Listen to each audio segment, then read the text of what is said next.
पवित्र मन रखो, पवित्र मन रखो, पवित्र मन रखो, पवित्र मन रखो। पवित्रता मनुष्यता की शान है, पवित्रता मनुष्यता की शान है, पवित्रता मनुष्यता की शान है, पवित्रता मनुष्यता की शान है, पवित्रता मनुष्यता की शान है, पवित्रता मनुष्यता की शान है। जो मन वचन कर्म से पवित्र हो, जो मन वचन कर्म से पवित्र हो, जो मन वचन कर्म से पवित्र हो, जो मन वचन कर्म से पवित्र हो, वो चरित्रवान ही यहाँ महान है, वो चरित्रवान ही यहाँ महान है, वो चरित्रवान ही यहाँ महान है, वो चरित्रवान ही यहाँ महान है, वो चरित्रवान ही यहाँ महान है, वो चरित्रवान ही यहाँ महान है। पवित्र तन रखो, पवित्र तन रखो, पवित्र मन रखो, पवित्र मन रखो, पवित्र मन रखो, पवित्र मन रखो, पवित्र मन रखो, पवित्र मन रखो, पवित्र मन रखो। पवित्र मन रखो। ओंकारं दंड संयुक्तं नित्यं ध्यायन्ति योगिनः कामदं मोक्षदं चैवोंकाराय नमो नमः।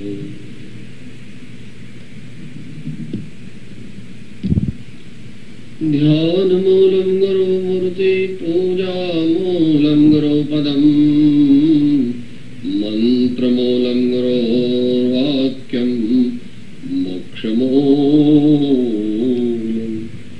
गुरोर्कृपा मोक्षमूलं गुरोर्कृपा।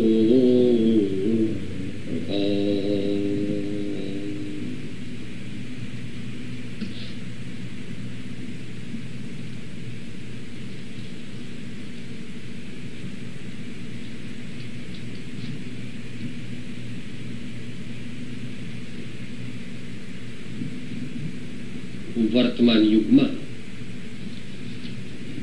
એટલે 19મી સદીના અંતમાં અને 20મી સદીના પ્રારંભમાં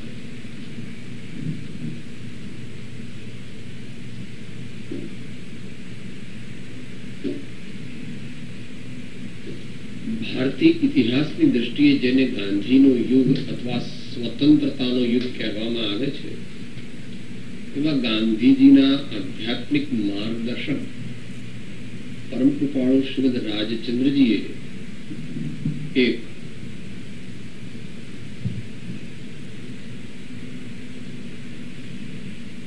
વિશેષતાથી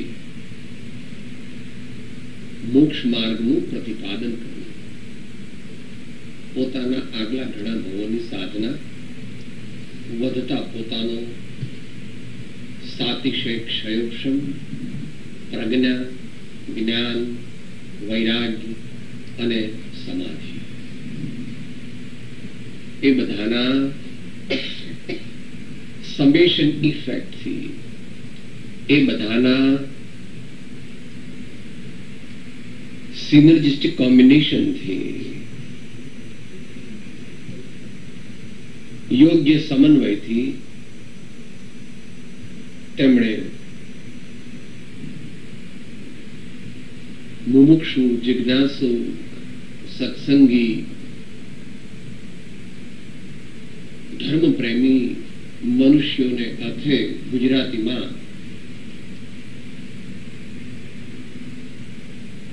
ધર્મ માર્ગનો પ્રકાશ કર્યો.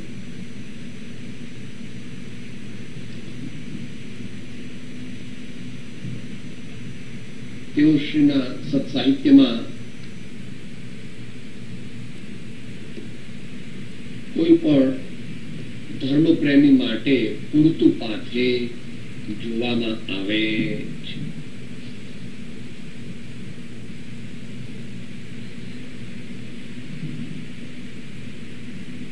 તેઓશ્રીની કથન પદ્ધતિ તે મહાવીરની એટલે જૈન દર્શનની કથન પદ્ધતિ રહેલી છે.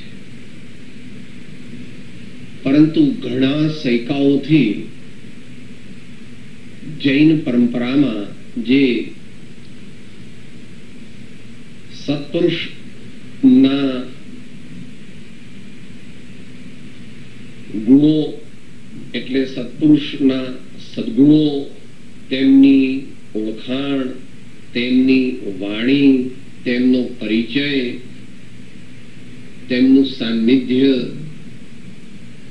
અને તેમના બોધ અને આજ્ઞાનું આરાધન કરવાનું મહાત્મ્ય જાણે કે વિસરાઈ ગયા જેવું થયું હતું, તેનો તેઓએ પુનરુદ્ધાર કરેલો જણાય છે. આજે અત્યારે વિચારણા આપણે કરવાના છીએ પત્રાંક 212 ના આધારે. તેમાં સમયની મર્યાદામાં જે મુખ્ય પેરેગ્રાફ છે એની જ માત્ર વિચારણા કરીશું, જે કે 212 નો સૌથી મોટો પેરેગ્રાફ છે. લગભગ 10-11 લીટીનો છે, પરંતુ પૂર્વાપર સંબંધ માટે આ પત્ર વિક્રમ સંવત 1947 માં મુંબઈથી લખાયેલો છે. એટલે ઐતિહાસિક દ્રષ્ટિએ અને તેઓશ્રીના પોતાના કથનાનુસાર જે વર્ષે શુદ્ધ આત્મજ્ઞાનનો પ્રકાશ થયો તે જ વર્ષે લખાયેલો છે એમ આપણે બોલીએ છીએ ને. 1947 સમકિત શુદ્ધ પ્રકાશ્યું રે, શ્રુત અનુભવ વધતી દશા, નિજ સ્વરૂપ અવભાસ્યું રે, ધન્ય રે દિવસ આવો. અને એ પત્રનું શીર્ષક તેવું શ્રી આપ્યું છે સતને નમો નમઃ.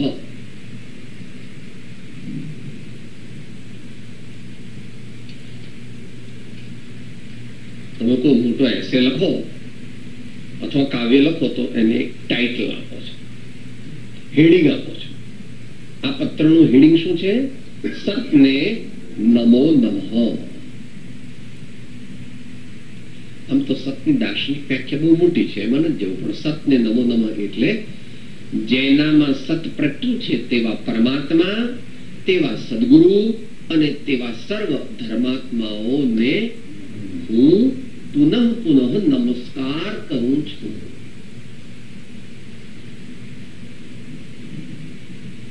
કારણ કે એ જ મોક્ષનો માર્ગ. આગળ છેક 6ઠ્ઠા ગુણસ્થાન સુધી મોક્ષ માર્ગ મુખ્યપણે એ જ.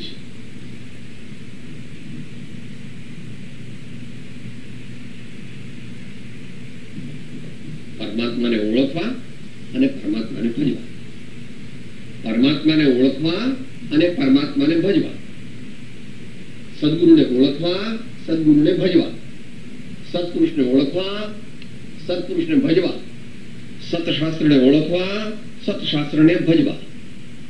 ભજવા એટલે શ્રદ્ધા પણ કરવી, સ્મરણ પણ કરવું, એકાગ્રતા પણ કરવી અને સમર્પણતા પણ કરવી. ભજવાનો અર્થ બહુ મોટો છે. ભજવાનો અર્થ બહુ મોટો છે. એની અંદર વિશાળ અર્થથી સમજીએ તો 90 પ્રકાર આવી ગયા. શ્રવણ કીર્તન ચિંતવન વંદન સેવન ધ્યાન લઘુતા સમતા એકતા નવદા ભક્તિ પ્રમાણ. અને ભજ ધાતુ પ્રતિ એનું ભૂતકુદંત ભક્ત છે, અને એ ભક્તિ માર્ગ જે તે આ કાળનો સર્વશ્રેષ્ઠ માર્ગ છે. તમે એનું રિઝનિંગ માગશો કે શા માટે? અમે તો ભક્તિ માર્ગ નથી માનતા. કે ભાઈ એવું કઈ છે નહીં.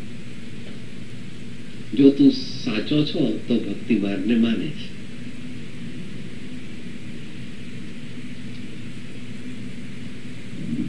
પણ તારા પ્રશ્નનો જવાબ એવો છે કે અત્યારે આપણે બધા બુદ્ધિ કેટલી, એક જણ અહીં બેઠું છે, અહીં નહીં, અમેરિકા તમારો જે દેશ અત્યારે જ્યાં વાંચના ચાલે છે એ અમેરિકા દેશ કહેવાય છે. અથવા તો આ દુનિયા જે છે 5-6 ખંડવાળી જે હોય તે, એમાં કોઈ માણસ એવો છે કે જેને 2 લાખ શ્લોક યાદ હોય? અત્યારે નથી. અર્થાત બુદ્ધિ કેટલી છે? અલ્પ છે. બળ પણ અલ્પ છે. તમારા ગમે તેવા બોક્સર લાવો, પણ જેની શ્રદ્ધા છે શાસ્ત્રમાં, તો ભીમસેન કે દુશાસન કે એના જેવા બળવાળા અત્યારે કોઈ દેખાતા? તમે કહેશો કે સાહેબ તમે તો જૂના વિચાર ન લાગજો, જૂન વાણી. ભીમસેન એ ગપ્પા અને દુશાસન પણ ગપ્પા. સારું, કઈ વાંધો નહીં. ભીમસેન, દુશાસન, હનુમાનજી એ બધા ગપ્પા. પણ પૃથ્વીરાજ ચૌહાણ કે રાણા પ્રતાપ જેવું પણ અત્યારે કોઈ દેખાતું નથી. એને તો તું માને છે કે હા સાહેબ એ માનું, કારણ કે એ તો અંગ્રેજોએ જે ઇતિહાસ લખ્યો એ સાચો. પણ કોઈ આચાર્ય, કોઈ ધર્માત્મા, કોઈ સંત કહે તો એ વાત ગપ્પા. પણ કોઈ અત્યારનો અંગ્રેજ ઇતિહાસકાર કહે તો એ બધું સાચું. તો અત્યારે રાણા પ્રતાપનો ભાલો છે એ 3 ભાઈઓ ઊંચો નથી કરી શકતા અને એ ડાબા હાથે આમ ફેરવતો. અને પૃથ્વીરાજનું બખ્તર છે, જો અત્યારે કોઈ પહેરે તો ફટ દઈને પડી જાય, કારણ કે એનું વજન 50 કિલો છે. એ પહેરે તો આપણે અહીં સુધી આવે, બીકોઝ હી વોઝ 6.5 feet. એને તો અહીંથી અહીં સુધી આવતું, આપણને અહીં સુધી આવે. એટલે આ તો તું કહેજો કે I am a modern man. I am not an ordinary old-fashioned ordinary man like you. I am a scientist. I am a technologist. I am a logician. I am a highly intellectual cream of the society. ભાઈ ઘણો તું મોટો માણસ, ભલે જવા. તો પણ તારું બળ એવું જ છે. અને આયુષ્ય 60, 70, 80, 90 અધધ થઈ ગયું.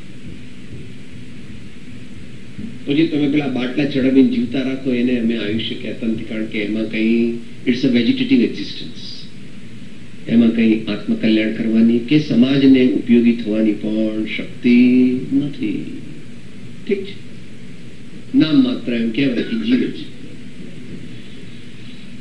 એટલે આ તો તારા પ્રશ્નનો જવાબ છે કે તે એમ કે સાહેબ આ તો ભક્તિ માર્ગ તો અભણ જેવા લોકો હોય, ગરીબ લોકો હોય, કઈ આવડે નહીં, કઈ સમજી ન શકે, એ લોકો આ ભક્તિ મંજીરા વગાડે ને રામ રામ રામ મહાવીર મહાવીર મહાવીર એવું બોલે. અમે કઈ આવું બધું માનતા વાંધો નહીં.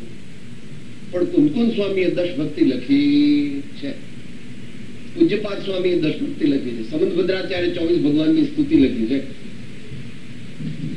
અને માનતુંગાચાર્યએ ભક્તમ સ્તોત્ર અને સિદ્ધસેન દિવાકરે કલ્યાણ મંદિર સ્તોત્ર રચ્યું. તું માને કે ના માને એ તારા પોતાના અભિપ્રાયની વાત. તો સત્પુરુષનો ઘસાયેલો, સત્પુરુષની વિસ્મૃતરૂપ થયેલો એવો જે જૈન દર્શનની પદ્ધતિનો માર્ગ તેઓએ પુનરુદ્ધાર કરેલો જણાય છે, એના અનુસંધાનમાં આ એટલા માટે લઈએ છીએ કે જેથી આખો પત્ર વાંચવાનો સમય અત્યારે નહીં રહે અને આખાનો સાર ઉપર આવી ગયો કે સતને નમો નમઃ. સતને નમો નમઃ એટલે કોઈ વ્યક્તિને નમસ્કાર નથી, પણ જ્યાં જ્યાં સત પ્રગટ્યું છે તે બધાને નમસ્કાર છે. એટલે જૈન દર્શનમાં એવી પદ્ધતિ છે કે મારા ગુરુને નમસ્કાર કરું છું, બીજા કોઈ નહીં કરું, એવું બોલતા નથી. એવું એમ બોલે છે નો લોય સર્વસા. જૈન દર્શન વ્યક્તિ પ્રધાન નથી, જૈન દર્શન દ્રષ્ટિ પ્રધાન નથી. જૈન દર્શન સંકીર્ણ નથી. સાચું જૈન દર્શન તે અત્યંત ઉદાર અને ગુણાનુરાગી ને ગુણગ્રાહક છે. ગુણાનુરાગી અને ગુણ ગ્રાહક છે. જ્યાં ગુણાનુરાગી પણ ન હોય અને ગુણ ગ્રાહકતા ન હોય ત્યાં સાચું જૈન પણ હોતું નથી. ભગવાન ને રિવોલ્યુશન કર્યું એ ટાઈમે. એ કેમ કર્યું? કારણ કે ભગવાને કીધું ભાઈ જો આ બ્રાહ્મણ ક્ષત્રિય વૈશ્ય શુદ્ધ છે ને એ બધું તો આ ભાવની અપેક્ષા છે, પણ બધામાં શક્તિ અપેક્ષા એ સરખા છે અને જે કોઈ સાચો પુરુષાર્થ કરે તો તેને સન્માર્ગની, સાચા સુખ શાંતિની અને પોતાના વિકાસની ઉજ્જવળ તકો એક સરખી રહેલી છે. ભગવાને કોઈ એવું ના ના ભાઈ આ તમે ચમાર છો, તમે કોળી વાઘરી છો, ઉલટું સૌથી વધારે વિચરણ મહાવીર પ્રભુનું તે એવા આદિવાસી વિસ્તારોમાં થયેલું છે એવું ઇતિહાસ કહે છે. આચાર્ય સૂત્રમાં જે ભગવાનનું વર્ણન આવે છે, he used to more wander in the states in which the very primary types of tribes were living. આદિવાસી વિસ્તારોમાં તેઓનું વિશેષ વિચરણ થયેલું છે. તો સતને નમો નમઃ. હવે અહીંયા જે વિષય કહે છે આપણને પ્રશ્નો લખી નાખીશું એટલે છેલ્લી 5 મિનિટમાં પૂછી લઈશું. જેના વચન બળે જીવ નિર્વાણ માર્ગને પામે છે એવી સજીવન મૂર્તિનો પૂર્વકાળમાં જીવને જો ઘણીવાર થઈ ગયો છે પણ તેનું ઓળખાણ થયું નથી. જીવે ઓળખાણ કરવા પ્રયત્ન પછી કર્યું પણ હશે, તથાપિ જીવને વિશે ગ્રહી રાખેલી સિદ્ધિયોગાદી, વિદ્ધિયોગાદી અને બીજી તેવી કામનાઓથી પોતાની દ્રષ્ટિ મલિન હતી. દ્રષ્ટિ જો મલિન હોય તો તેવી સત્મૂર્તિ પ્રત્યે પણ બાહ્ય લક્ષ્ય રહે છે, જેથી ઓળખાણ પડતું નથી.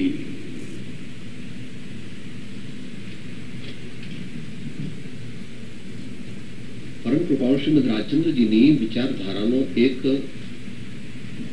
મધ્યવર્તી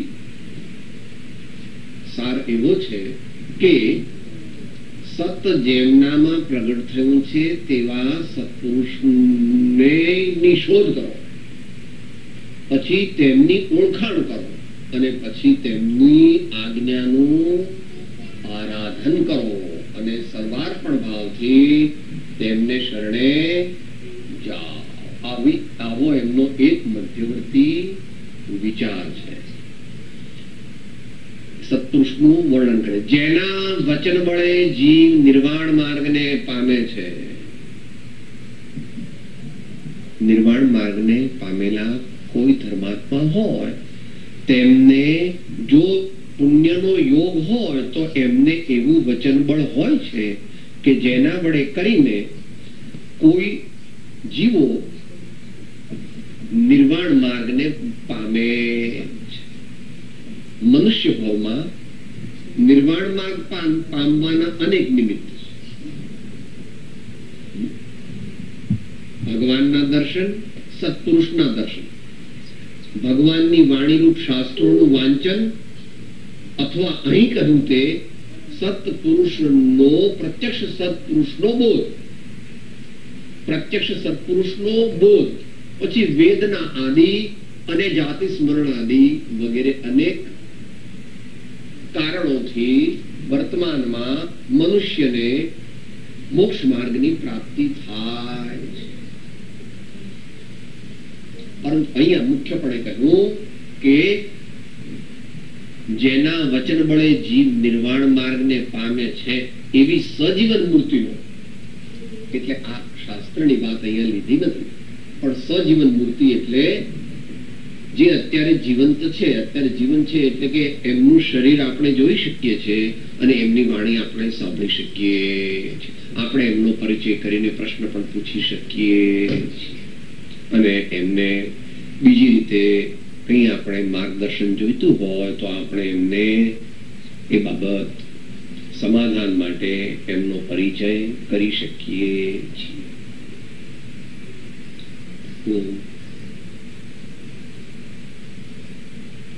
ગુરુના બોધનો ઘણો મોટો પ્રતાપ છે અને ઘણી મોટી એની વેલ્યુ દરેક જ્ઞાની પુરુષોએ કહી છે.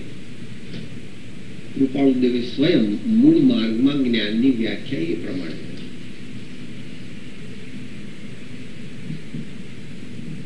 કોઈની સાથે છે દેહાદિથી ભિન્ન આત્મારે ઉપયોગી સદાય વિનાશ મૂળ માર્ગ સાંભળો જીનનો રે એમ જાણે સદગુરુ ઉપદેશથી રે કયું જ્ઞાન તેનું નામ ખાસ મૂળ માર્ગ સાંભળો જીનનો રે મૂળ માર્ગ સાંભળો જીનનો રે. બાકી તો ભારતીય સાહિત્ય એનાથી ભરેલું છે. જ્ઞાન કા શુલ મારા ગુરુને ज्ञान का शूल मारा गुरु ने छुरी नहीं मारी कटारी नहीं मारे शब्दों का बाण मारा गुरु ने ज्ञान का शूल मारा गुरु ने. आत्मसिद्धि पण મૂકે છે. સદગુરુના ઉપદેશથી આવ્યો અપૂર્વ ભાન નિજ પેદ નિજ માગી લયું દૂર થયું. संतो पढ़ेंगे गुरु के उपदेश समागम से जिसने अपने घट भीतर में ब्रह्मानंद स्वरूप को जान लिया उन साधन योग किया न किया नाम लिया प्रभु का जिसने उन और का नाम लिया न लिया नाम लिया प्रभु का जिसने.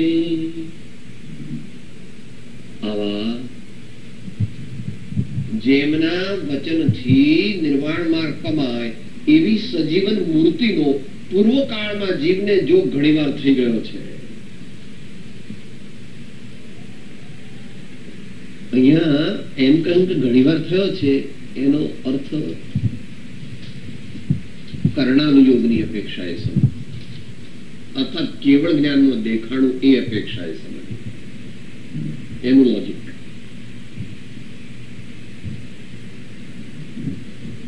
અબજો અબજો અબજો અબજો વર્ષ જાય ત્યારે કોક જીવને જ મનુષ્ય પર્યાય મળે. આમ તો અસંખ્યાત કાળ જાય. આત્માને મનુષ્ય પર્યાય ક્યારે મળે, કેટલી મળે એનું ગણિત બહુ મોટું છે, અત્યારે એ વિષય નથી. પણ વિશ્વ નો 4% ભાગ એવો છે કે જ્યાં આગળ 30 જીવો રહે છે અને એમાંનું વેરી સ્મોલ ફ્રેક્શન એવો છે માત્ર 2.5 દ્વીપ કે જ્યાં મનુષ્યો રહે છે અને એનો એક નાનો ફ્રેક્શન એવો છે કે જ્યાં કર્મભૂમિ છે. કારણ કે ભોગભૂમિમાં તો મોક્ષ માર્ગનો પુરુષાર્થ નથી ને એમાં વળી પાછું આર્ય ભૂમિ અને આયુષ્ય ઇન્દ્રિયોની પૂર્ણતા લૂલો લવડો બેરો બોબડો આંધળો ન થઈ ગયો, માતાના ગર્ભમાં જ મૃત્યુ ન પામ્યો, નાનપણમાં ટાઇફોઇડ કે એન્કેફેલાઇટિસ કે શીતળા કે સ્મોલ પોક્સ ન થયા અને આટલા બધા વર્ષ તને મનુષ્ય ભાવમાં રહેવાના મળ્યા એ એક અપવાદ બીના બનેલી છે. એટલે ખરેખર તો મનુષ્ય ભાવ અને આવી બુદ્ધિ મળવી એ જ એક્સ્ટ્રીમ રેરિટી છે. પણ અનંતકાળની અપેક્ષા એ અહીંયા કથન છે તો અનંતકાળની અપેક્ષા એ તો ઘણી વાર મળે. કારણ કે અનંતકાળની ડેફિનેશન કેવી રીતે કરશો, ન થઈ શકે. એ અપેક્ષાએ કીધું છે કે ઘણી વાર થઈ ગયો છે. ઘણી વાર થઈ ગયો છે એટલે અનંતકાળની અપેક્ષા એ લો તો, બાકી તો સામાન્ય રીતે કહો તો કોક જ વાર થાય છે. અને એમાં પણ કળિયુગની અંદર લગભગ નહિવત છે. એ આગળ કહેશે. પણ તેનું ઓળખાણ થયું નથી. સત્પુરુષ મળે પણ ઓળખાણ થાય નહીં એવો સામાન્ય નિયમ છે. દુનિયામાં બહુ મોટી સંખ્યા, આ દેશની અપેક્ષાએ વાત ના કરો, આખી દુનિયાની અપેક્ષાએ વાત કરો. અભણ લોકો, અસંસ્કારી લોકો, કુસંસ્કારી લોકો, દુર્વ્યસની લોકો, કઈ ગતાગમ વગરના લોકો, એની ફાર મેજોરિટી છે.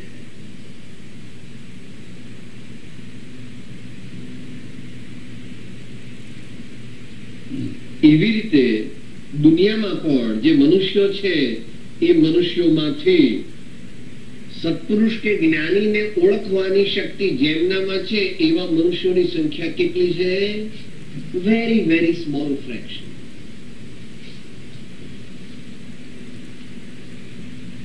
પણ તેમનું ઓળખાણ થયું નથી. મળ્યા પણ ઓળખ્યા નહીં. એક તો મળવા જ અતિ દુર્લભ છે, પણ એક્સિડન્ટલી કાકતાલીય ન્યાયે મળ્યા. કાગનું બેસવું, ડાળનું પડવું, એ ન્યાયે સત્પુરુષ મળ્યા તો પણ ઓળખાણ થાય એવું નથી. કળિયુગનો પ્રભાવ છે. આગળના ભાવની આરાધના નથી.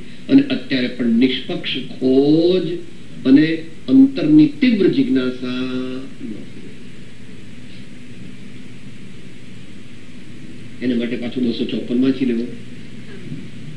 એના માટે 254 ફરીથી પાછો વાંચી લેવો.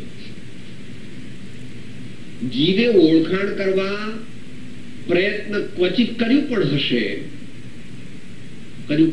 એટલે કર્યું પણ છે એમ પણ અંદર આવી ગયું. કર્યું પણ હશે એમાં એમ આવી ગયું occasionally he has tried. Sometime he has tried. Once in a while he has made an effort in that direction. પણ તથાપિ જીવને વિશે ગ્રહી રખાયેલી સિદ્ધિયોગાદી, રિદ્ધિયોગાદી અને બીજી તેવી કામનાઓથી પોતાની દ્રષ્ટિ મલિન હતી. આવું તો આપણે અનાદિકાળથી સાંભળતા આવ્યા છીએ. વાર્તાઓમાં પણ સાંભળતા આવ્યા છીએ અને હકીકતમાં પણ સાંભળતા આવ્યા. અત્યારે હાલ હમણાં વાત થઈ કે વાસુપૂજ્ય ભગવાનનું મંદિર ક્યાં છે? તો વાસુપૂજ્ય ભગવાનનું મંદિર જ્યાં છે અમદાવાદમાં એક જગ્યાએ આંબાવાડી, તો ત્યાં આગળ જઈએ તો 4 જણા હોય અને તેનાથી જ 500 વાર દૂર ધર્ણેન્દ્ર પદ્માવતીનું મંદિર છે, તો ત્યાં 400 જણા હોય. કેમ? ધર્ણેન્દ્ર તો દીકરા આપે, બંગલા આપે, મોટર આપે, ટીવી આપે, રેફ્રિજરેટર આપે, દીકરાને તાવ આવ્યો હોય તો મટાડે, અને વાસુપૂજ્ય ભગવાન બેઠા કઈ આપે. આપણે શું કામ છે એમનું? આ બધી આપણે બધા આવા અત્યાર સુધી રહ્યા. તમારા મહારાજને દર્શન તો કરવા આવું, પણ હું મળે તમારા મહારાજને ત્યાં આવીએ તો શું મળે? હું સફરજન તો લાવીશ, એનો કઈ વાંધો નથી. તમે કહો તો 1,000 રૂપિયા પણ મૂકીશ, પણ પછી કઈ નંબર ફીચર જોઈ આપે કઈ એવું કઈ કરી આપે તો પછી હું આવું. એવું તો કઈ એવી વાત કઈ થતી નથી. તો કઈ મારે કઈ કામ, મારે કઈ ત્યાં આવવાનું, મારું I don't have time. I have no time to waste like that. આવી જગતના મનુષ્યોની સ્થિતિ છે. રિદ્ધિયોગ, સિદ્ધિયોગ, some supernatural power or something which an average man cannot do, he can do. એવું કંઈક હોય તો એ સાચા. અને એ વાત સાચી છે કે સંત કે જ્ઞાની હોય તો એમની પાસે એવી કોઈ રીતે સિદ્ધિ પ્રગટે, પણ પ્રગટે જ એવો નિયમ નથી. વળી પ્રગટે તો તેનો ઉપયોગ તેઓ પોતાના સ્વાર્થ માટે કે પોતાના શિષ્યોના સ્વાર્થ માટે નથી કરતા.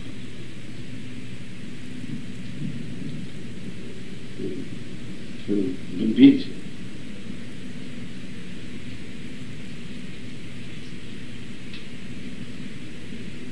શાસ્ત્ર ભાષા કહે છે કે તેઓ નિદાન કરતા નથી, પરંતુ ક્વચિત કદાચિત કરુણા કરે છે, અનુકંપા કરે છે. છઠ્ઠા ગુણ સુધી એવી સ્થિતિ હોય છે.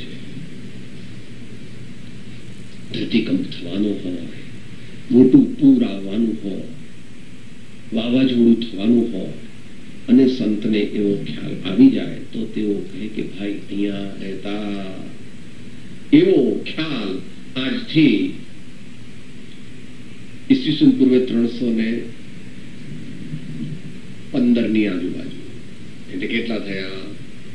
1998 વત્તા 315, એટલા વર્ષ પહેલા 12 અંગ અને 14 પૂર્વના જાણકાર છેલ્લા શુદ્ધ કેવળી ભગવાન શુદ્ધ ભદ્રભાવ સ્વામીને એવું જ્ઞાન થયું કે હવે તો 12 વર્ષ સુધી મોટો દુકાળ પડવાનો છે. એમની પરંપરાના શિષ્યોની સંખ્યા તે વખતે 12,000 ઉપરાંત મુનિઓની હતી.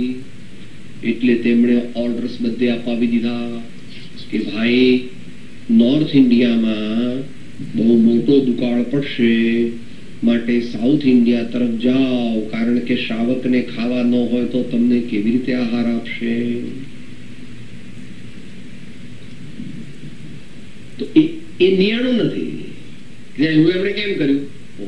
શ્રાવકોના સારા માટે અને મુનિઓ તેમના પણ સારા માટે એમણે એવું કર્યું. અથવા કોઈ એવી રીતે ધર્માત્મા આવું કંઈક કરે કે જેથી બહુજન હિતાય.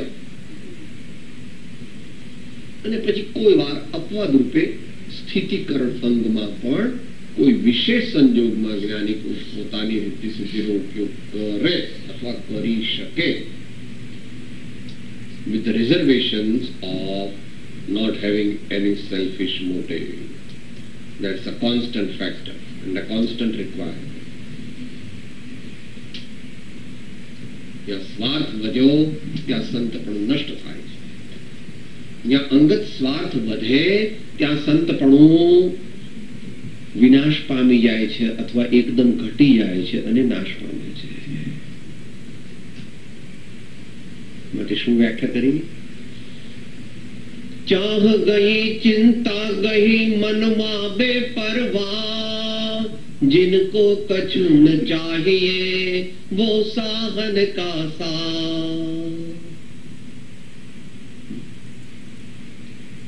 सहज मिलासो दूध बराबर मांग लियासो पानी, छीन लियासो खून बराबर गोरख बोल्या वाणी.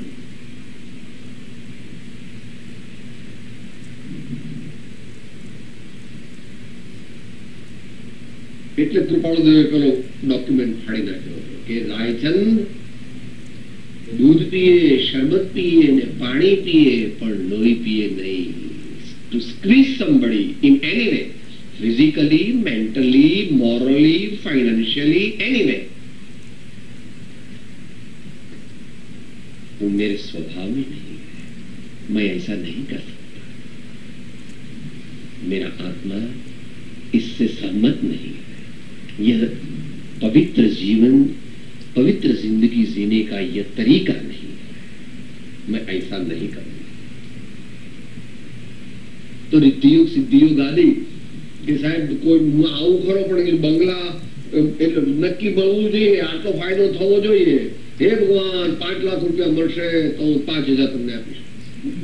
એટલે ભગવાનને પણ 4,95,000 ની ખોટ ખવડાવે.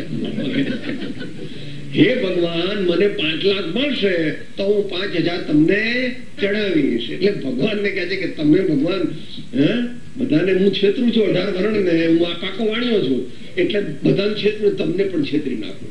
તમારી પાસે 5 લાખ લઈ લઉં અને 5,000 તમને પાછા. એવું બધું સંતો કરતા.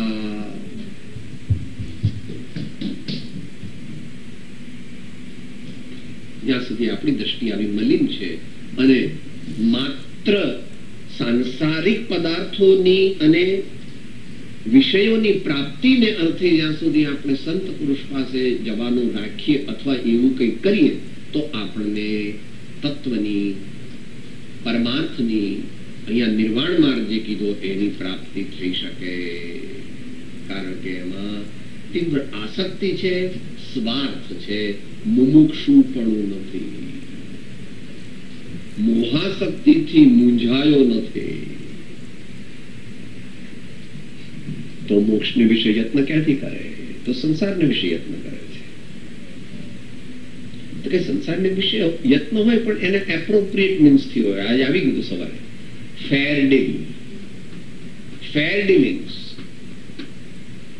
વિચારવા જેવું સમ્યક શબ્દ જે છે ને, સમ્યક શબ્દનું એક મિનિંગ ફેર છે. ભલું, રૂડું, એપ્રોપ્રિએટ, યથાર્થ, સાચું, પ્રેઝવર્ધી, પ્રશંસનીય. એ પ્રમાણે એ ફેર.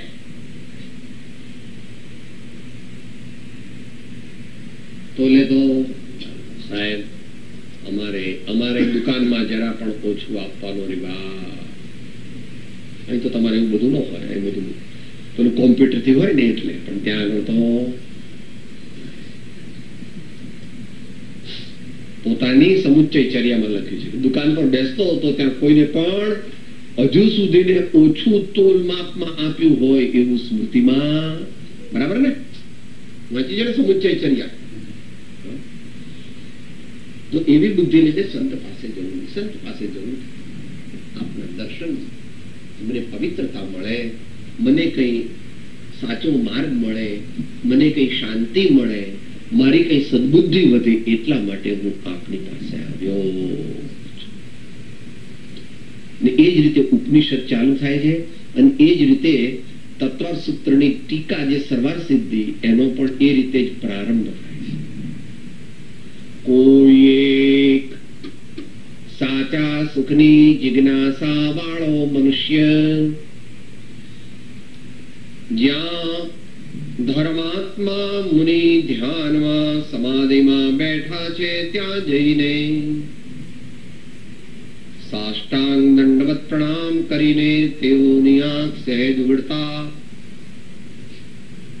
વિનંતી કરે છે, હે ભગવાન, આપની પ્રસન્ન મુદ્રા અને પરમ શાંતિને જોઈ મને એમ થાય છે કે તમે આ માર્ગ, આવી દશા કેવી રીતે પામ્યા તે કહેવાની મને કૃપા કરો. આવી રીતે ઉપનિષદ ચાલુ થાય છે. આવી રીતે સર્વાર સિદ્ધિ ચાલુ થાય છે. The beginning of Sarvar Siddhi is like this. કે જિજ્ઞાસા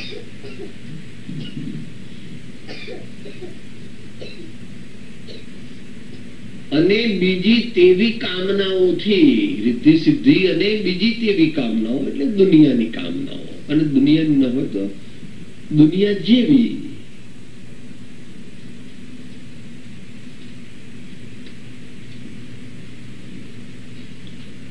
સુયશ વગેરેની પ્રાપ્તિ પણ ખોટી મેથડથી કરવી તે પણ સાંસારિક કામના છે. અને કીર્તિની કામના કરવી તે પણ સાંસારિક કામના છે.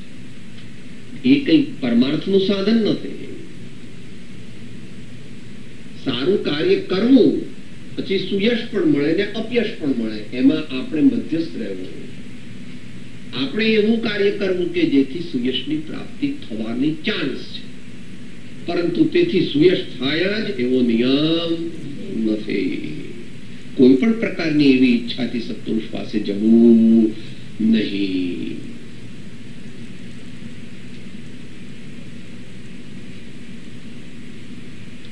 અને બીજી તેવી કામનાઓથી પોતાની દ્રષ્ટિ મલિન હતી. દ્રષ્ટિ જો મલિન હોય તો તેવી સત્મૂર્તિ પ્રત્યે પણ બાહ્ય લક્ષ રહે છે. પોતાની બાહ્ય દ્રષ્ટિ છે એટલે જયારે સત્પુરુષનું દર્શન કરે છે ત્યારે પણ સત્પુરુષનું દર્શન નથી કરતો. રેપિંગ, પેકિંગ, પુણ્યોદય, સાહેબ મારા તમારા ઘરડા છે, જુવાન છે, સાહેબ બેન છે કે ભાઈ છે, સાહેબ અમેરિકન છે કે આફ્રિકન છે કે એશિયન છે, વાણિયા કે પટેલ કે રજપૂત છે, સાહેબ ગોરા છે કાળા, સાહેબ સંસ્કૃત પ્રાકૃત ને બોલે કે અરબીમાં બોલે કે ગુજરાતી મરાઠીમાં બોલે, સાહેબ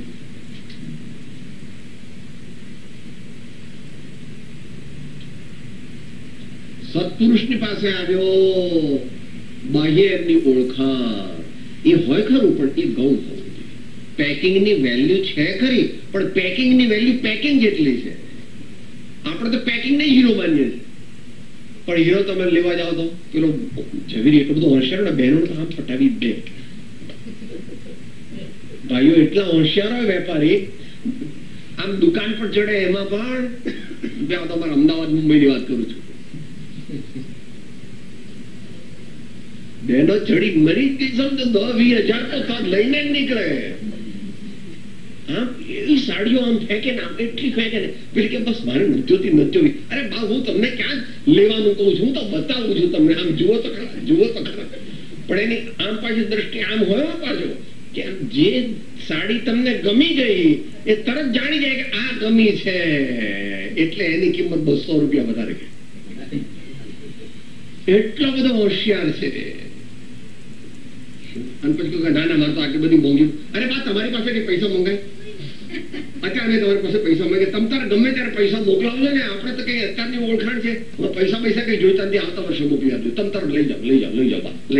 પેલી લઈને જ જતી, એને વળગાડી દે 2-4 સાડીઓ તો નથી લેવી. પેલી કે અરે પણ બહુ સારી છે, કારણ કે આંખથી જાણી લીધું આના પર આંખ ખરી, આ સાડી એને ગમી ગઈ. એવા હોશિયાર દુનિયામાં વેપારી હોય.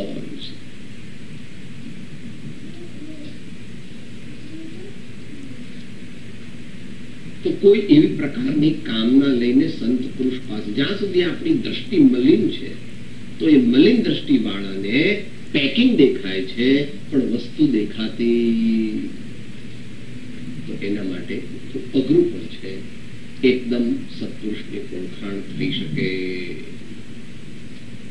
એટલી બધી યોગ્યતા હોય એવા કોઈક આનંદજી જેવા કે એવા કોઈ હોય એ અપવાદરૂપ પુરુષો છે કે લવ એટ ફર્સ્ટ સાઇટ. જેવા ઋષભદેવને જોયા કે તરત જ લગ્ન કરી લીધા.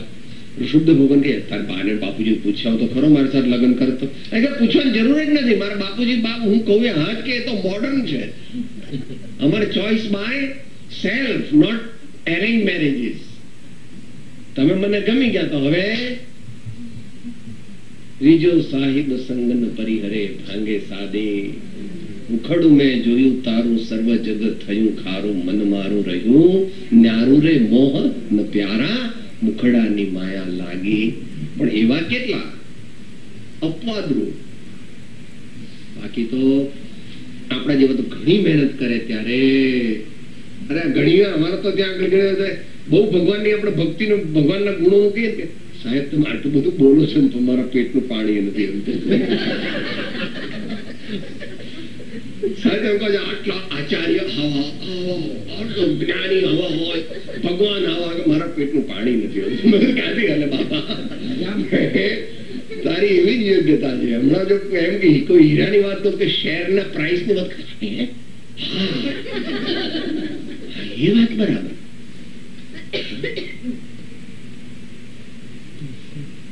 ઘણા ભાઈઓ કે સાહેબ આમ તમે કહો એ કરું ખરો, હું વાંચું છું બહુ પણ મને કઈ યાદ રહેતું નથી. મારી છે ને સાહેબ મેમરી બહુ ઓછી છે. ભાઈ વાત તમારી બરાબર નથી. એટલે કે સાચી વાત છે સાહેબ. તમારી દુકાનમાં કેટલી આઈટમ છે? કે સાહેબ 1000 જેટલી ખરી. કે દરેક નો ભાવ? કે સાહેબ મને મોઢે જ હોય 1000 આઈટમ નો કોસ્ટ પ્રાઇસ મોઢે ને સેલ પ્રાઇસ પણ મોઢે. દીકરો એમ કે બાપુજી હું તમને કહું બેસને મને બધી ખબર છે. અને અમારે ત્યાંથી તમને અહીંયા ફોન કરે ને કે અમારી દીકરીને ફોન કરું તો તમારે અહીંયા લાંબા નંબર હોય છે ને, એક તો ઇન્ડિયાના ત્યાંથી જોડે એટલે 2-3 આંકડા લાગે ને પછી તમારા અહીંયા સ્ટેટ ના જોડે અને પછી આટલા તમારા 7. તો હવે તમારા બધા નંબર રેસિડેન્સના, ઓફિસના, ફેક્ટરીના અને હોલિડે રિઝોર્ટના. તમારું હોટેલ બુકિંગ ક્યાં હોય એને ખબર જ હોય કે આ હોટેલમાં ઉતર્યો હોય. સેટરડે સન્ડે છે ને એટલે ત્યાં આવે. જોવું ન પડે ગોપાલ દીકરાને ફોન કરતો કેમ આટલું બધું યાદ રહેશે. ને ભગવાન કે સાહેબ મને તો બે જ ભગવાન નામ યાદ છે, અમારા મહાવીર ભગવાન, અને એવું મેં સાંભળ્યું હતું કે અમારા પહેલા ભગવાનનું નામ ઋષભદેવ. બીજા ભગવાન કે બીજા કોઈ ભગવાન નામ મને યાદ જ નથી રહેતા. આટલું બધું યાદ રહે છે પણ બીજા ભગવાનના નામ યાદ રહેતા. તો આપણી સ્મૃતિ તો બહુ સારી છે પણ આપણને ભગવાન, ધર્મ, સંતો, મારું કલ્યાણ કેમ થાય એમાં રસ નથી, રુચિ નથી અને એ પ્રત્યેનું વલણ પણ નથી. એમાં આપણો વાંક પણ છે ને આપણા મમ્મી પપ્પાનો પણ છે. આપણા મમ્મી પપ્પાનો, બધાનો નહીં પણ ઘણા ખરાના મમ્મી પપ્પા પણ અમારા દીકરા સેન્ટ ઝેવિયર્સ ને માઉન્ટ કાર્મેલમાં જાય, બીજું એમને ગુજરાતી આવડે નહીં, હિન્દી આવડે નહીં, કોઈ દિવસ પાઠશાળામાં જાય નહીં. એ તો બસ આખું વર્ષ ભણે અને વેકેશનમાં કોમ્પ્યુટરના ક્લાસ ભણે. ભલે એવું કઈ આવું બધું કઈ મહાવીર ને તીર્થંકર ને સમ્યક દર્શન ને મોક્ષ માર્ગ ને જીવ અજીવ ને આત્મા ને આવું બધું કઈ અમે તમારા જૂનવાણી નથી. અમારા દીકરા તો 10 મહિના ભણે ને 2 વેકેશન પડે એમાં કોમ્પ્યુટરના ક્લાસ ભરે. આ મારી તમારી સ્થિતિ. પહેલા કોમ્પ્યુટરના ક્લાસ નહોતા ત્યારે દુકાને જાય. વસ્તુ તો એની જ છે. જમાના પ્રમાણે બહારનું બદલાયું છે પણ સંસાર કોન્સ્ટન્ટ. મોક્ષ માર્ગનો પોતે તો પરિચય કરતા નથી અને છોકરા પણ પરિચય કરે તો તેમને બિલકુલ ગમે નહીં. ને જો 5-10 મિનિટ વધારે મંદિર હું દાટી દઉં કેમ ત્યાં બેઠો તો અત્યારે ધર્મ કરવાની ઉંમર છે. હજુ અમે ધર્મ નથી કરતા તું ધર્મ બોલવો માંડો. આ ધર્મનું પૂછડું કેટલું પાપ લાગે. પોતે તો ન કરે પણ બીજા પણ કરે, પોતાની સંતતિ તો. હા તમે બેટા સમજીને કરજો ભાઈ, વિચારીને કર. કોઈ વસ્તુ તો ઉતાવળ ન કર. વાંચ, વિચાર, સમજીને કર. જે કરવું હોય તે કર. તને શાંતિ મળે, તને સારું જાણવાનું મળે એવું તું કર. અમે તારી શાંતિ અને ઉન્નતિમાં રાજી છીએ. આ બધું આપણે વિચારવાનું છે કે લાઈફ ઇઝ નોટ જસ્ટ આ કોઈ પુસ્તક વાંચી ગયા શું એવી રીતે જિંદગી નથી. જિંદગી તો પોતાના અંતરના ભાવોનું નિરીક્ષણ અને આપણું જીવન કેટલું ભગવાનની આજ્ઞા અનુરૂપ છે એનું આપણે એનાલિસિસ કરવાનું છે. તો મલિન બુદ્ધિ હોય તો સત્પુરુષની ઓળખાણ થાય નહીં એમ કહે છે કૃપાળુદેવ. જેથી ઓળખાણ પડતું નથી અને જ્યારે ઓળખાણ પડે છે ત્યારે જીવને કોઈ અપૂર્વ સ્નેહ આવે છે. તે એવો કે તે મૂર્તિના વિયોગે ઘડી એક આયુષ્ય ભોગવવું તે પણ તેને વિટંબના લાગે છે. અર્થાત તેના વિયોગે તે ઉદાસીન ભાવે તેમાં જ વૃત્તિ રાખીને જીવે છે. સત્પુરુષની ઓળખાણ થયાનું એટલે બરાબર ઓળખાણ થયાનું આ પ્રેક્ટિકલ ચિહ્ન, આ ડાયરેક્ટ એવિડન્સ, આ એની નિશાની, આ એની કસોટી કે સાહેબ મને સત્પુરુષનું ઓળખાણ થયું છે. મને શી ખબર પડે કે એકદમ ખબર પડે. આમ તો દુનિયા જેવું જ છે. તમારી દુનિયામાં પણ એવું બને છે તમારી દીકરી હોય અને 18-20 વર્ષની હોય ને એને કોઈ છોકરો ગમી ગયો હોય તો એ કશું તમને કહે નહીં, કઈ બોલે નહીં, તોય પણ જરાક આમ એની આંખો જરાક આમ વિચારવાની એવી રીતે તમે એને પૂછો બેટા તું જરા મૂડમાં નથી લાગતી, તું કઈ વિચારમાં છો ભાઈ, તને શું તને તમે મદદ કરીએ.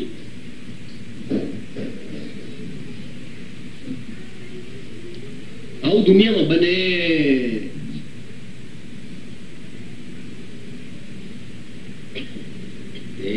સપને જો દર્શન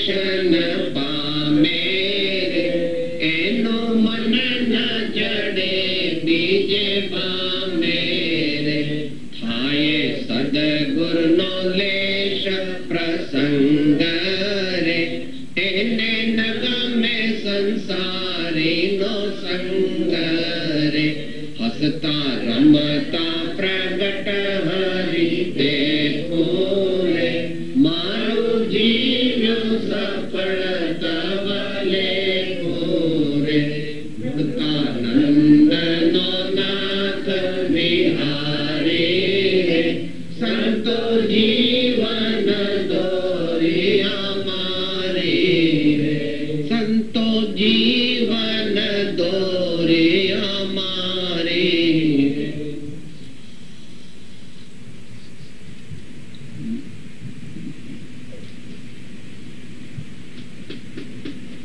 આપણે થોડું દ્રષ્ટાંત આપીએ છીએ, અત્યારે રિપીટ નથી કરતા. બારવટીયો હતો ને, એને પેલા સંત પાસે એવો નિયમ લીધો કે તમારા દેખતા હું મોટું પાપ નહીં કરું. એટલે પેલો બારવટે કે બહુ સારું થયું, આ તો આપણે ખોટો ખોટો નિયમ લઈ લીધો. મહારાજ રાજી થઈ ગયા અને આપણે બલાટ્રાઈ ક્યાં કોઈ દિવસ આપણને આ બાવો મળવાનો છે જીવનમાં. આ તો જંગલમાંથી ગયો તે ગયો, પછી જાય છે ને એ તો બારવટી બધી વાતો પૂરા. એટલે સાંજ પડે એટલે તો દારૂના પીઠે ગયો તરીકે એ જાય એટલે પેલા કે એનો ઓર્ડર લેવાનો જ ન હોય, તો જાણે રેગ્યુલર કસ્ટમર. એટલે તરત જ પેલી બાટલી લાવીને દારૂની મૂકી. એટલે આમ કીધું કે ગુરુનું મોઢું દેખાયું, એકદમ ફેંકી. ક્યાં એસા લાતા હે તમ, દૂસરા લાવો. બીજી લાવી તો એમાં પણ દેખાય. ऐसा मत करो तुम, बाटली लाओ हम फोड़ेगा, तुम बराबर नहीं देता है, अच्छा माल हमको नहीं देता. પોતે બાટલી ફોડી અને પોતે જ પેલી પ્યાલીમાં નાખીને પંજા જેવા વળી પાછા. His life was changed. He gave up this robbery and all that. કારણ કે આમ સાચો હતો. ભલે મહાન નીચ હતો પણ સાચો હતો. મેં વચન આપ્યું છે, મને આમાં ગુરુ દેખાય છે તો હું પાપ કરી શકું.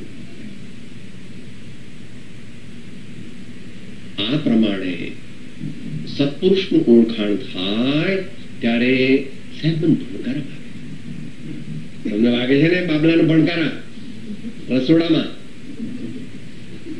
સાહેબ રોટલી કરું તો ભણકાર એ તો સુઈ ગયો છે સરસ રીતે. મને કેમ આવું લાગ્યું કે એ જાગે છે સાહેબ? મને એનો અવાજ આવ્યો. હા, બધું જ પાછું. મમ્મી તો આમ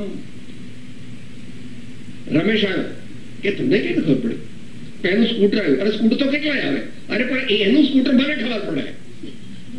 એનું આમ એક્સેલરેશન હોય, આમ એનું હોર્ન હોય. જાઓ, રમેશ આવ્યો કે નહીં? કેટલું આમ એનું રોમ રોમ જાણે છે. કેમ ભાઈ? સાહેબ તમને માની શું ખબર?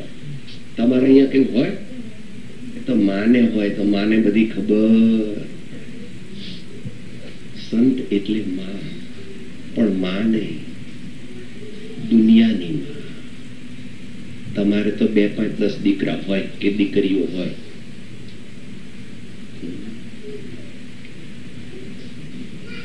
વસુંધૈવ કુટુંબકમ, વસુંધૈવ કુટુંબકમ. એટલે કુંદકુંદ સ્વામી કહે છે, સૌ ભૂતમાં સમતા મને, કો સાથ વેર મને નહીં. આશા ખરેખર છોડીને પ્રાપ્તિ કરું છું.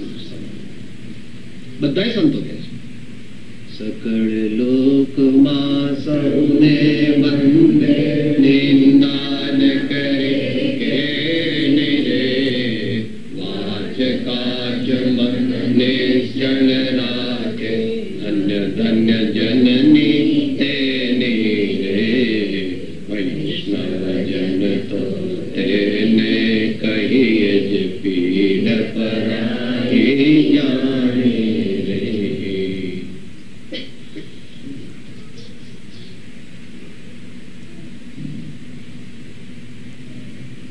પણ સંત માતા કરતા થોડાક જુદા છે. મમ્મીનું હૃદય એટલું પોચું છે, સંતનું હૃદય એનાથી પણ પોચું. પણ પોતાની પરીક્ષા કરવા માટે, પોતાની કર્તવ્ય નિષ્ઠા માટે હિમાલયથી પણ કઠોરમાં કઠોર. આવું નીતિ વાક્ય આવે છે. कोमलानी कुसुमपि कुसुमादपि वज्रादपि कठोराणी वज्रादपि, वज्रથી પણ કઠોર અને ફૂલથી પણ કોમળ એવા મહાપુરુષોના ચિત્તના ચરિત્રને પાર કોણ પામી શકે?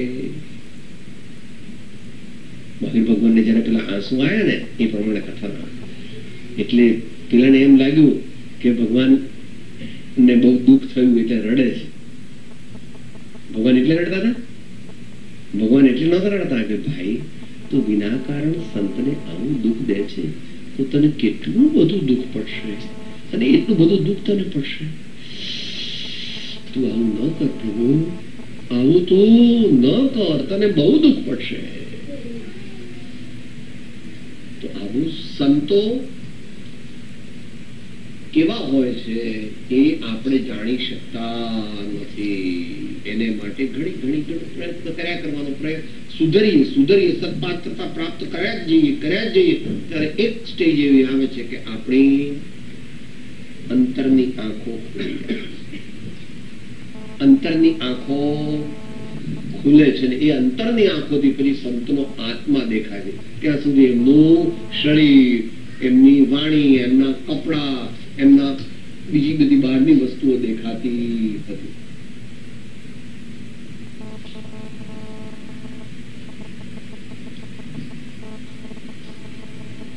તે મૂર્તિના વિયોગે ઘડી એક આયુષ્ય ભોગવવું પણ તેને માટે વિટંબણા લાગે છે. અર્થાત તેના વિયોગે તે ઉદાસીન ભાવે તેમાં જ વૃત્તિ રાખીને જીવે છે. બીજું દ્રષ્ટાંત સામાન્ય રીતે આપણે ભારતીય સંસ્કૃતિમાં સતીઓનું અથવા માતાઓનું કે છે કે પોતાના વર વિદેશ પરદેશ કઈ કમાવા કે બીજા કોઈ કામ માટે ગયા હોય તો તેવા સમયે તેઓ કોઈ શૃંગાર કરતા નથી અને ઘરનું કામ ને રૂટીન કર્યા કરે, પણ એમનું મન થોડી વાર થાય એટલે મન મહિલાનું રે વહાલાઓ કરે બીજા કામ કરંત, એમ અહીંયા આગળ વિદેશ ગયેલા હોય ત્યારે એનું મન ક્યાં છે કે એમને પત્ર આવ્યો નથી, કઈ ખબર અંતર નથી, તો કેમ તમે યાદ કરો? મને કઈ ખબર નથી પણ મને યાદ આવ્યા કરે. આવું સતીનું લક્ષણ છે, આવું સતીનું લક્ષણ છે, સન્નારીનું લક્ષણ છે. એવી રીતે ઉત્તમ મુમુક્ષુ એનું લક્ષણ કે જેને સંતપુરુષને ઓળખ્યા છે એનું શું લક્ષણ છે? સાહેબ મને સ્વપ્નમાં આવ્યું હતું, સાહેબ મને સ્વપ્નમાં આવું દેખાડું, સાહેબ મને એવું લાગ્યું કે કોઈના કાગળ આવે ને તમારો કાગળ આવ્યો એવું મને લાગ્યું. એવું એના મનની અંદર એ ઘૂંટાયા કરે.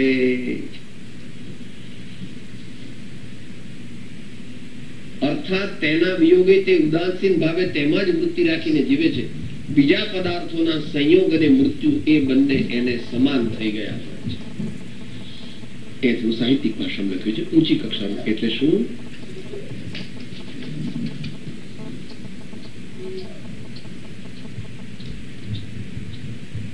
ધ્યાન બીજે છે. ધ્યાન સત્પુરુષમાં હોવાને લીધે એક જાતની ક્ષમતા આવી, ક્ષમતા આવી જાય છે. એટલે શું કે પેલું ચિત્ત ત્યાં છે એટલે તમે જમ્યા એ ખબર નથી. આવું તમારા બાબાને થાય છે, પેલો 12માં વાંચે ને તો તમે જઈને ચા મૂક્યા હોય અડધો કપ લેવા આવો ત્યારે તો એને પીધું ના હોય કે રમેશ શું કે ચા પીધી નહીં, હું ક્યારે મૂકીને ગયું છું. શું કીધું બા, શું કીધું? મને કઈ ખબર, મારું ધ્યાન તો વાંચવામાં. એવી રીતે તે મનુષ્યનું ધ્યાન પણ વાંચવામાં ને વાંચવામાં રહે. અહીંયા સંતમાં ને સંતમાં રહે. આવી દશા જયારે આવે છે ત્યારે જીવને માર્ગ બહુ નિકટ હોય છે એમ જાણવું. હવે તૈયારી. સંત પુરુષની સાચી ઓળખાણ બરાબર થાય પછી મોક્ષ માર્ગ દૂર નથી. એવી દશા આવવામાં માયાની સંગતિ બહુ વિટંબનામય છે, પણ એ જ દશા આણવી એવો જેનો નિશ્ચય દ્રઢ છે તેને ઘણું કરીને થોડા વખતમાં તે દશા પ્રાપ્ત થાય.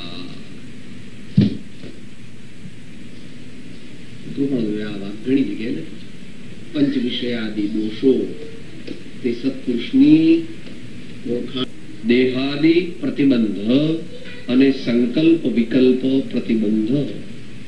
આપણે માળાગણમાં બેસી તરત બીજી વાત યાદ આવે, જરા 20 દોરા બોલી, 1-2 દોરા બોલ્યા ત્યાં તો આત્મસિદ્ધિ થોડી કરીએ ત્યાં કઈ આવું થાય છે, દરેકને થાય છે થોડું. એ ધીમે ધીમે જાય. એમાં ટ્રેન કરવું માઇન્ડને, ભગવાનનો ફૂટ રાખવો એટલે એવું કે બીજું યાદ આવે તરત, અરે ભગવાન છે હું બીજા વિચાર કરું છું, એમ કરતા કરતા બાય એન્ડ બાય અંત મંગળ બોલીએ કે સાહેબ એવું કેવી રીતે થાય?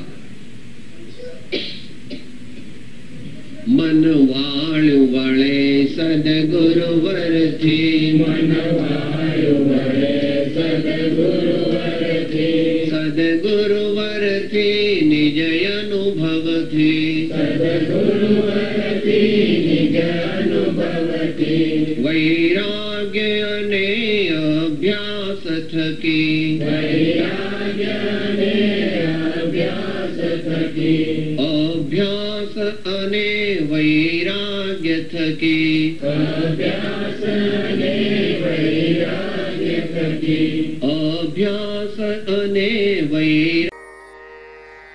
હું આત્મા છું, હું આત્મા છું, આપનો સેવક છું, આપનો સેવક છું, સૌનો મિત્ર છું. સૌનો મિત્ર છું. હું આત્મા છું, હું આત્મા છું, આપનો સેવક છું, આપનો સેવક છું, સૌનો મિત્ર છું. સૌનો મિત્ર છું. હું આત્મા છું, હું આત્મા છું, આપનો સેવક છું, આપનો સેવક છું, સૌનો મિત્ર છું. સૌનો મિત્ર છું.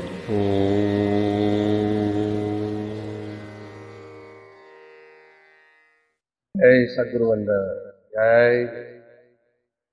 જય સદગુરુ વંદન, જય જય સદગુરુ.